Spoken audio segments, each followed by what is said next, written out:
27 तारखेला एक दुर्घटना घडली। एक 22 वर्षाचा मुलगा जो आहे त्याचा ट्रक खाली अपघात झाला आणि तो मृत्यू पडला। या गोष्टीची कल्पना आमदारांना दिली की मागच्या 2.5 वर्षापासून अंबरनाथमध्ये वेगवेगळ्या ठिकाणी जे आहे सिग्नल बसवण्यासाठी आमची NGO जे आहे स्टेट सिटीजन ग्रीव्हन्स फोरम हे पुरावा करत आहे। एकूण 10 सिग्नल सँक्शन झाले होते। 10 पैकी 9 ठिकाणी सँक्शन झाले, सिग्नल बसले ऑलरेडी। परंतु हा जो पॉईंट आहे या पॉईंटवर काही स्थानिक लोक जे आहेत त्यांनी इथं सिग्नल बसवण्यासाठी कॉन्ट्रॅक्टरला दंबाजी केली आणि सिग्नल बसू देत नव्हते। त्यामुळे असं झालं की मागच्या 1 वर्षामध्ये इथे 3 ते 4 लोकांना त्यांचा जीव गमवावा लागला। तर जे 27 तारखेला जे अपघात झाला ते आमचे NGOचे देवेंद्र काळे यांच्या मुलाचा मित्र होता। तर एकदम हळहळलो आम्ही आणि आम्ही आमदारांच्या पाठीशी लागलो, संपूर्ण प्रशासनाच्या पाठीशी लागलो।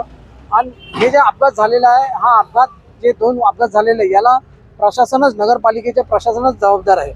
सुरुवातीला हे रसाळ होते CO, ते आता जे उमाकांत जाधव होते, नंतर इंजिनियर जे तडवी, कुंभार आणि ट्रॅफिक आणि DCP शिरसाट हे या 27 तारखेला जे ॲक्सिडेंट झाला हे जबाबदार आहे। आणि आमची NGO जो आहे फक्त सिग्नल बसून हा विषय इथं थांबणार नाही।